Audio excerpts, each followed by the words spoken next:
almost everything you need to know. Hello நண்பா, இந்த வீடியோவை ஸ்டார்ட் பண்ணுறதுக்கு முன்னாடி ஒரு கொஸ்டின் ஆன்சர் பண்ணுங்க. உங்கள் எல்லா நாட்களும் ஒரே மாதிரி இருக்குமா? கொஞ்சம் யோசிச்சு பாருங்களேன். எல்லா நாளும் ஒரே மாதிரியாக இருக்கும். உங்களுக்கு எப்படின்னு தெரியல, ஆனால் மெஜாரிட்டி ஆஃப் மக்களுக்கு அப்படி இருக்காது. ஒரு நாள் செம்ம எனர்ஜெட்டிக்காக ஃபீல் பண்ணுவீங்க, எல்லா வேலையும் முடிச்சிடலாம்னு நினைப்பீங்க. ஒரு நாள் சோகமாக இருப்பீங்க, ஒரு நாள் ஹாப்பியாக இருப்பீங்க, ஒரு நாள் சோம்பேறித்தனமாக ஃபீல் பண்ணுவீங்க. ஆனால் நம்ம ஃபீலிங்ஸ் எப்படி இருந்தாலும் நமக்குன்னு வாழ்க்கையில் சில கோல்ஸ் அண்ட் ஆம்பிஷன்ஸ் இருக்கும். ஒருத்தருக்கு அவரோட ஹெல்த்தை இம்ப்ரூவ் பண்ணணும், வெயிட்டை குறைக்கணும் இப்படிங்கிற மாதிரி கோல்ஸ் இருக்கலாம். இன்னொருத்தருக்கு ஒரு புது விஷயத்தை கற்றுக்கணும், ஒரு புது ஸ்கில்லை டெவலப் பண்ணணும், ஏன்னா அந்த ஸ்கில்லை டெவலப் பண்ணால் நம்ம இன்னும் அதிகமாக பணம் சம்பாதிக்கலாம் அப்படிங்கிற மாதிரி எண்ணம் இருக்கலாம். உங்கள் டே டு டே லைஃப் ரொட்டீனில் இப்படி எந்த ஒரு புது விஷயத்தை நீங்கள் கொண்டு வரணும்னு நினச்சாலும் அது மெஜாரிட்டி ஆஃப் மக்களால் அவங்க நினச்ச மாதிரி பண்ண முடியறது இல்லை. ஏன்? அவங்க எதிர்பார்த்த மாதிரி எல்லா நாளும் ஒரே மாதிரி இல்லாததுனால அவங்களால கன்சிஸ்டண்ட்டாக இருக்க முடியல. ஃபார் எக்ஸாம்பிள், நீங்கள் டயட் இருக்கணும்னு நினைக்கிறீங்க, இல்லை ரெகுலராக ஒர்க் அவுட் பண்ணணும்னு நினைக்கிறீங்க. ஸ்டார்டிங் ஒரு சில நாள் கன்சிஸ்டண்ட்டாக பண்ணுவீங்க. திடீர்னு ஒரு நாளுக்கு உங்கள் ஃப்ரெண்டு பர்த்டே வரும், இல்லை வெளியே போக வேண்டிய நிலைமை வரும். அப்போது உங்கள் டயட் சாப்பாடெலாம் உங்களால் சாப்பிட முடியாது. உங்கள் ஃப்ரெண்டு ஏதாவது ஹோட்டலில் ட்ரீட் கொடுத்தாங்கன்னா அங்கே இருக்கிறத தான் நீங்கள் சாப்பிட முடியும். அதே மாதிரி தான் ஏதாவது ஃபேமிலி ஃபங்க்ஷன்ஸை அட்டன் பண்ணும்போது கூட நான் டயட் சாப்பாடு தான்ப்பா சாப்பிடுவேன்னு தனியாக உட்காந்துட்டு இருந்தீங்கன்னா அது ஒரு மாதிரி ஆக்வர்டாக இருக்கும்னு எல்லாருக்கூடையும் ஒன்றா இருந்து அவங்க கூட டைம் ஸ்பெண்ட் பண்ணி அந்த சிச்சுவேஷன் அண்ட் பிளேஸில் அவங்கெல்லாம் என்ன சாப்பிட்றாங்களோ அதே தான் நீங்களும் சாப்பிடணும்னு நினைப்பீங்க. இதே மாதிரி டெய்லி காலையில் ஜாகிங் பண்ணணும்னு நினைப்பீங்க. ஒரு 2-3 நாளைக்கு அதை கன்சிஸ்டண்ட்டாக ஃபாலோ பண்ணிட்டு இருப்பீங்க. திடீர்னு ஒரு நாள் நீங்கள் ஜாகிங் பண்ணணும்னு நினைக்கிற நேரத்தில் மழை பெய்யும். ஐயோ, இந்த மழையில் ஜாகிங் பண்ண முடியாதேன்னு சொல்லி அன்னைக்கு ஜாகிங் போகாமல் இருக்கலான்னு முடிவு பண்ணுவீங்க.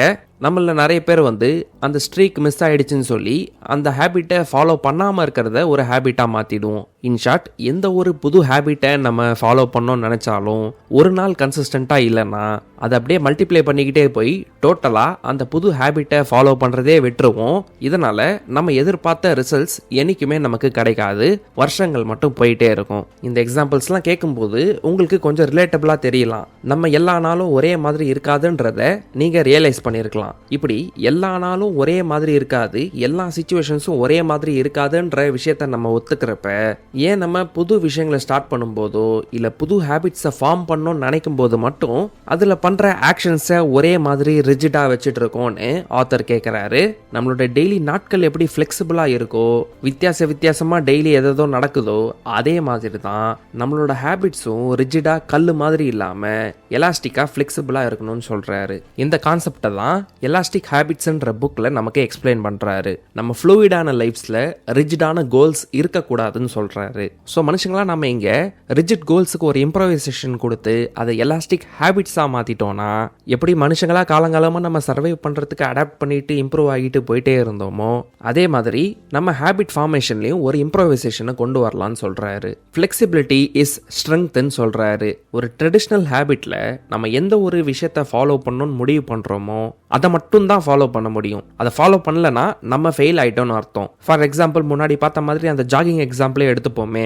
நம்ம ஊர் ரோடு அண்ட் டிராஃபிக் கண்டிஷன்ஸ்க்குலாம் ரோடு ட்ரையாக இருந்தால் மட்டும்தான் ஜாகிங் பண்ணுறதுக்கு ஓரளவுக்கு ஈஸியாக இருக்கும். மழை காலத்தில் வெட்டா ஸ்லிப்பரியா, எங்கே தண்ணி தேங்கும், எங்கே ட்ரைனேஜ் வாட்டர் மிக்ஸ் ஆகி ரோட்டுக்கு வரும்ன்ற சிச்சுவேஷன்ஸ்லாம் இருக்கும்போது நம்ம வெளியே போய் ஜாகிங் பண்ணணும்னு ஆசைப்பட மாட்டோம். ஸோ ட்ரெடிஷ்னல் ஹேபிட் அப்ரோச்சில் ஒரு நாள் ஜாகிங் பண்ணாமல் விட்டுட்டோன்னா நம்ம ஃபெயிலியர், அவ்வளோதான். வெதர் கண்டிஷன் மட்டும் ஒரு ப்ராப்ளமாக இல்லாமல் ஒரு சில நாட்களில் நீங்கள் டயர்டாக ஃபீல் பண்ணுறதும் ஜாகிங் போகாமல் இருக்கிறதுக்கு காரணமாக இருக்கலாம். இல்லை ஒரு பர்டிகுலர் நாளில் வெதர் கண்டிஷன், உங்கள் எனர்ஜி லெவல்ஸ் எல்லாமே கரெக்டாக இருந்தாலும் அன்றைக்கி ஒரு 30 மினிட்ஸ் ஜாகிங்க்கு ஒதுக்கிறதுக்கு உங்களுக்கு டைம் சஃபிஷியண்ட்டாக இல்லை, வேறு ஏதோ ஒரு இம்பார்ட்டண்ட்டான ஒர்க் இருக்குது. இல்லை யூஸ்வலாக நீங்கள் மார்னிங் எந்திரிக்கிற டைமை விட லேட்டாக எந்திரிச்சிட்டீங்க. இந்த சிச்சுவேஷனில் நீங்கள் என்ன பண்ணுவீங்க? ஆப்வியஸாக எதுவுமே பண்ணாமல் அப்படியே விட்டுடுவீங்க. உங்கள் நியூ ஹேபிட் ஃபார்மிங் ஜேர்னியில் ஃபெயில் ஆகிடுவீங்க. பட் இந்த மாதிரி நீங்கள் ஃபெயில் ஆகாமல் உங்ககிட்ட ஆப்ஷன்ஸ் இருந்தால் ஒரு நாள் உங்கள் புது ஹேபிட்டை நீங்கள் மெயின்டைன் பண்ணுறதுக்கு கன்சிஸ்டண்ட்டாக இருக்கிறதுக்கு ஒரு வழி இல்லாமல் 9 வழி இருந்தால் நீங்கள் தோற்று போகாமல் தொடர்ந்து வின் பண்ணிக்கிட்டே இருக்க முடியும். கன்சிஸ்டண்ட்டாக உங்கள் ஹேபிட்டை ஃபாலோ பண்ணிகிட்டே இருக்க முடியும்ல. அதை தான் ஆத்தரும் பண்ண சொல்கிறாரு. ஒரு பர்ஃபெக்ஷனிஸ்டாக இல்லாமல் ஹேபிட்ஸை ரிஜிடாக வச்சுக்காம அதுக்கு ஒரு 3 tier வெர்ஷனை கிரியேட் பண்ண சொல்கிறாரு. யூஸ்வலாக ஒரு படத்துக்கு டிக்கெட் புக் பண்ண போனீங்கன்னா எப்படி என்ட்ரி லெவல், எக்கனாமி, எலைட்டுன்னு 3 வெர்ஷன்ஸ் இருக்குதோ அதே மாதிரி எக்ஸசைஸ்னு ஒரு ஆக்டிவிட்டிக்கு நீங்கள் 3 ஆப்ஷன்ஸை வச்சுக்கோங்கன்னு சொல்கிறாரு. ஃபார் எக்ஸாம்பிள், இப்போ எக்ஸசைஸ்ன்ற ஒரு விஷயத்துக்கு நீங்கள் ஜாகிங்கை ஒரு ஆக்டிவிட்டியாக ஆட் பண்ணியிருக்கீங்கன்னா அதோட சேர்த்து ஜம்ப் ரோப் எடுத்து ஸ்கிப்பிங் பண்ணுறதையும் ஒரு ஆக்டிவிட்டியாக ஆட் பண்ணிக்கோங்க. இல்லை உங்கள் வீட்டிலே எக்ஸசைஸ் பண்ணுற மாதிரி ஜிம் சைக்கிள், எலிப்டிக்கல் இந்த மாதிரி எக்யூப்மெண்ட்ஸ் வச்சுருந்தீங்கன்னா அதையும் ஒரு ஆக்டிவிட்டியாக ஆட் பண்ணிக்கோங்க. In short, cardio work out பண்ணுறதுக்கு வீட்டில் இருந்தே சிம்பிள் எக்யூப்மெண்ட்ஸை யூஸ் பண்ணுறத ஒரு ஆப்ஷனாக வச்சுக்கோங்க. அடுத்து தேர்டா, எந்த எக்யூப்மெண்ட்ஸும் இல்லைனா கூட ஜம்பிங் ஜாக்ஸ் பண்ணுறது, பர்பீஸ் பண்ணுறதுன்னு இந்த மாதிரி யூடியூப்பில் சர்ச் பண்ணி பார்த்தீங்கன்னா ஒரு 10 minute ஒர்க் அவுட் வீடியோன்னு இருக்கும் பாருங்க. அந்த மாதிரி விஷயங்களெல்லாம் கூட ஒரு ஆக்டிவிட்டி ஆப்ஷனாக நீங்கள் ஆட் பண்ணிக்கலாம். இல்லை இதெல்லாம் பிடிக்கலையா, உங்களுக்கு பிடிச்ச ஏதோ ஒரு பாட்டு போட்டுட்டு அதுக்கு டான்ஸ் ஆடுறத கூட நீங்கள் ஒரு ஆக்டிவிட்டியாக கன்சிடர் பண்ணலாம். இப்போ நீங்கள் உங்கள் ஹேபிட்ஸை எலாஸ்டிக்காக மாற்றுறதுல ஃபர்ஸ்ட் ஸ்டெப்பை தாண்டிட்டீங்க. ஏன்னா இப்போ உங்கள் எக்ஸசைஸ் ரொட்டீனில் கார்டியோவை ஆட் பண்ணுறதுக்கு ஜாகிங் போக முடியல, வெதர் சரியில்லை நீங்கள் காரணம் சொல்லாமல் வெதர் சரியில்லைன்னா இந்த அதர் 2 ஆப்ஷன்ஸை நீங்கள் கன்சிடர் பண்ணலாம். இப்போ இன்னொரு சுச்சுவேஷனை ஃபேஸ் பண்ணுறீங்க. யூஸ்வலாக ஜாகிங் போகலான்னு நினைக்கிறப்ப வெதரும் சரியில்லை, உங்கள் எனர்ஜி லெவல்ஸ் லோவாக இருக்குது, நீங்கள் லேசியாக ஃபீல் பண்ணுறீங்க, அதே நேரத்தில் நீங்கள் ஒர்க் அவுட் பண்ணுறதுக்கு டைமும் கம்மியாக இருக்குது. அந்த சுச்சுவேஷனில் என்ன பண்ணுவீங்க? டவுட் வருதுல்ல? அதை சால்வ் பண்ணுறதுக்கு தான் mini version, plus version, elite வெர்ஷன்னு நம்ம ஒர்க் அவுட் பண்ணுற இன்டென்சிட்டிலையும் 3 ஆப்ஷன்ஸை ஆட் பண்ணிக்க சொல்கிறாரு. இதை ஆட் பண்ணதுக்கு அப்புறமா இப்போ ஒரு நாளில் நீங்கள் கன்சிஸ்டன்சியை மெயின்டைன் பண்ணுறதுக்கு, உங்கள் ஸ்ட்ரீக்கை தொடர்ந்து கண்டினியூ பண்ணுறதுக்கு, இன்ஷார்ட் நீங்கள் ஜெயிக்கிறதுக்கு இப்போ உங்களுக்கு ஒரு வழி இல்லை, 9 வழி இருக்குது. இதில் மினி வெர்ஷன் இருக்க பாருங்க. இதில் உங்களால் இருக்கிறதுலே எவ்வளோ எனர்ஜி லெவல் கம்மியாக இருந்தாலும் குறைஞ்சபட்சம் எவ்வளோ பண்ண முடியும், அந்த மாதிரி ஒரு டைம் லிமிட்டையோ இல்லை நம்பர் ஆஃப் ரெப்பிடேஷன்ஸையோ ஆட் பண்ணிக்கோங்க. ஃபார் எக்ஸாம்பிள் 5 minutes ஜாகிங் பண்ணுறது, 50 ஸ்கிப்பிங் பண்ணுறது, 10 பர்பீஸ் பண்ணுறதுன்னு இது உங்களோட மினி வெர்ஷனாக இருக்கலாம். இதே மாதிரி இதோட ப்ளஸ் வெர்ஷன் வந்து இதை விட அட்வான்ஸ்டாக ஆனால் ரொம்ப அதிகமாக இல்லாமல் ஒரு மீடியம் லெவலில் இருக்கிற மாதிரி இன்டென்சிட்டியை ஆட் பண்ணிக்கோங்க.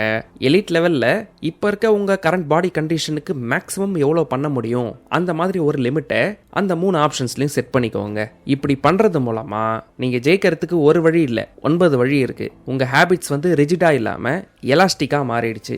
ஆரம்பத்தில் மோட்டிவேஷன் அதிகமாக இருக்கும்போது, வில் பவரும் அதிகமாக இருக்கும்போது நீங்கள் தொடர்ந்து சில நாட்களுக்கு உங்கள் எக்ஸசைஸோட எலிட் வெர்ஷனை பண்ணிட்டு இருக்கலாம். பட் மோட்டிவேஷன் குறையும் போது, சிச்சுவேஷன்ஸ் மாறும்போது ப்ராக்ரஸை விட்டுறாம கன்சிஸ்டன்சியை மெயின்டைன் பண்ணுறதுக்கு ரொம்ப டயர்டாக இருக்க அன்னைக்கு மினி வெர்ஷனை பண்ணுறது மூலமாவோ, டைம் கொஞ்சம் ஷார்ட்டேஜாக இருக்கும்போது ப்ளஸ் வெர்ஷனை பண்ணுறது மூலமாவோ, இந்த மாதிரி ஃப்ளெக்சிபிளாக உங்களோட அந்த நாளுக்கு தகுந்த மாதிரி நீங்கள் இந்த 9 ஆப்ஷன்ஸில் ஏதாவது ஒரு ஆப்ஷனை ஃபாலோ பண்ணி கன்சிஸ்டன்சியை மெயின்டைன் பண்ணிக்கிட்டே இருக்கலாம். லாங் டேர்மில் இதை ஃபாலோ பண்ணிக்கிட்டே இருக்கும்போது நீங்கள் கன்சிஸ்டண்ட்டாக இருந்த மாதிரி இருக்கும். ஓவராக ரிஜிடாக இல்லாமல் ஒரு நாள் மிஸ் பண்ண உடனே டிசப்பாயிண்டடாக ஃபீல் பண்ணாமல் பழைய மாதிரி திரும்ப ஓல்ட் ரொட்டீன்ஸ்க்கு போயிடாமல் வளர்ச்சியோட பாத்திலே இருக்க முடியும். இந்த ஹேபிட்ஸை தொடர்ந்து ஃபாலோ பண்ணிகிட்டே இருக்கும்போது இவென்ச்சுவலாக உங்களோட கோல்ஸையும் அச்சீவ் பண்ண முடியும். இந்த மாதிரி உங்கள் ஹேபிட்ஸ் அண்ட் கோல்ஸ் எல்லாம் டெய்லி ரெகுலராக ஃபாலோ பண்ணுறீங்களான்னு ட்ராக் பண்ணுறதுக்கு டிஸ்கிரிப்ஷனில் இருக்க லிங்க்லேருந்து நம்மளோட ஜேர்னலில் ஆர்டர் பண்ணி யூஸ் பண்ணுங்கள். ஏன்னா இந்த மாதிரி ட்ராக் பண்ணுறதுக்கு எல்லா ஆப்ஷன்ஸையும் நம்மளோட ஜேர்னலில் கொடுத்துருக்கோம். அதை பற்றி இன்னும் டீட்டெயில்ஸை தெரிஞ்சுக்க சேனலில் அப்லோட் பண்ண ஜேர்னல் லான்ச் வீடியோவை பார்த்துட்டு டிஸ்கிரிப்ஷனில் கொடுத்துருக்க கூப்பன் கோட்ஸை யூஸ் பண்ணி உங்கள் ஆர்டர்ஸை பிளேஸ் பண்ணுங்க. இந்த கான்செப்டை பத்தி டீடைலா தெரிஞ்சுக்க எலாஸ்டிக் ஹேபிட்ஸ் புக்கை டிஸ்கிரிப்ஷன்ல இருக்க லிங்க்ல இருந்து வாங்கி படிச்சு பாருங்க. உங்களுக்கு இந்த வீடியோ பிடிச்சிருந்தா லைக் பண்ணுங்க, கமெண்ட் பண்ணுங்க, உங்க ஃப்ரெண்ட்ஸ் அண்ட் ஃபேமிலி மெம்பர்ஸோட ஷேர் பண்ணுங்க. சேனல்ல இருக்க அதர் ஹேபிட் ரிலேட்டட் வீடியோஸை இங்க கிளிக் பண்ணி பாருங்க. சேனலுக்கு இன்னும் சப்ஸ்கிரைப் பண்ணலாம், சப்ஸ்கிரைப் பண்ணிட்டு எங்களை வாட்ஸ்அப், இன்ஸ்டாகிராம் அண்ட் டெலிகிராம்லயும் ஃபாலோ பண்ணுங்க. கடைசியா தேங்க்யூ ஃபார் வாட்சிங்.